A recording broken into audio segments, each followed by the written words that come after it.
هيحصل لك ايه لو بقيت تعبان الاناكوندا ليوم واحد؟ اول ما مامتك تبيدك هتيجي قد الفشفوشه، واول ما تنزل هتجري بعيد لان احتمال 20% ان ماما من فرحتها بيك ممكن تاكلك.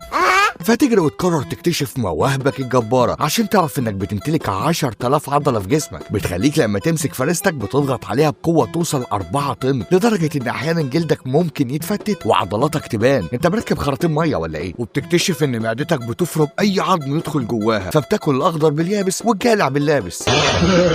ووزنك بيوصل 250 كيلو، وطولك قبل كده وصل 9 متر. بص حجمك بقى عامل ازاي يا بغي. وبتعرف ان عندك 100 سنة بس ما عندكش سم، واخيرا كبرت وبقى عندك 4 سنين وبقيت راجل قد الدنيا وخلاص مش قادر عاوز تتجوز. فعينك تيجي على التعبانه اللي شبهك، ولكن بتكتشف ان في كام واحد تاني ملمومين حواليها وبيزغزغوها، فتجري تنط عشان تزغزغ معاهم، وعشان انت رجوله هتكسب الزغزغه. ولكن فجاه بتكتشف كائن اسمه الانسان، والكائن ده بيمسكك يعمل منك هلهوله وياخد جلدك يعمله جزمتين للمدام.